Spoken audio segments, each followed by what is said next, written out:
The day money stopped being real. And nobody explained it to you. What if I told you that one night, the money in your pocket quietly changed forever? And most people never noticed. For decades, the US dollar had a powerful promise behind it. Gold. The idea was simple. You could trust the dollar because it was connected to something that couldn't simply be created with a printing press. But in 1971, that relationship was about to end. And the consequences still affect your money today.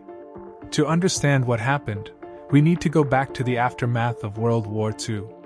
In 1944, representatives from dozens of countries gathered in Bretton Woods, New Hampshire.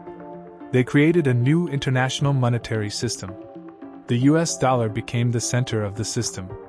And the dollar was linked to gold at a fixed rate of $35 per ounce. Other major currencies were linked to the dollar. So, in a sense, the world was building its financial system around one promise.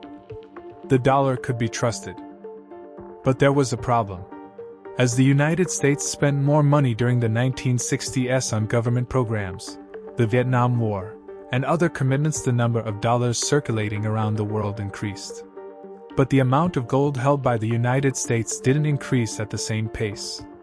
Foreign governments began looking at their dollar reserves and asking a dangerous question.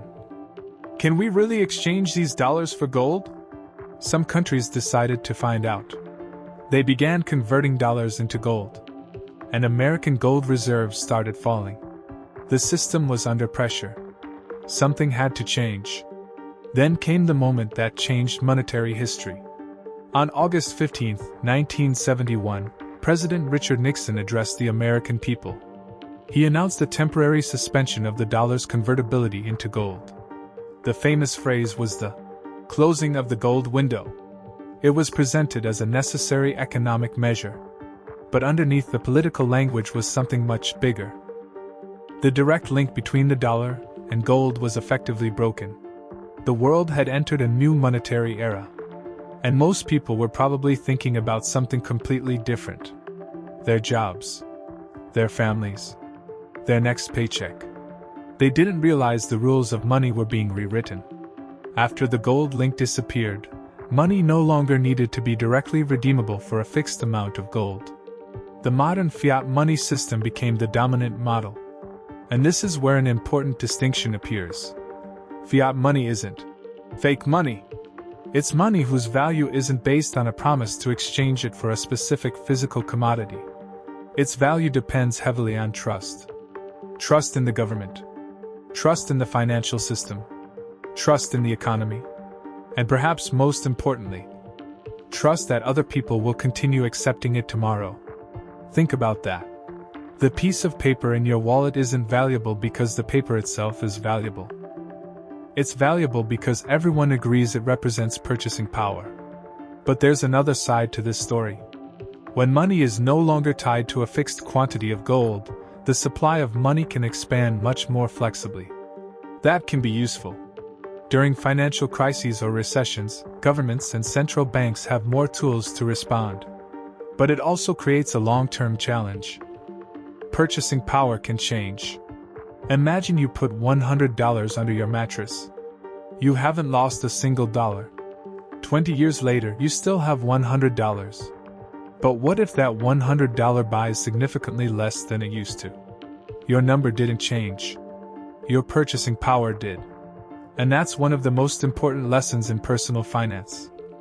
Saving money and preserving wealth are not always the same thing.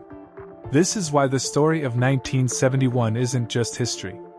It connects directly to your everyday life. Your salary.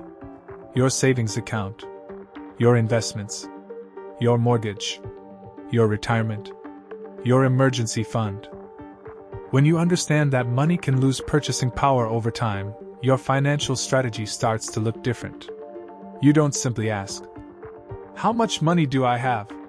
You start asking, "What can my money actually buy?" That question is far more important. Because building wealth isn't only about earning more dollars. It's about making sure your purchasing power can keep up with the world around you. The most fascinating part of 1971 isn't that gold disappeared from the monetary system. It's that the change happened while everyday life continued. People woke up the next morning. They went to work. They bought groceries. They paid their bills. They used the same dollars. But the rules behind those dollars had changed. And that's the lesson most people never learn in school. Money isn't just what you earn. It's a system. And understanding that system can completely change how you manage your financial future. So here's the question.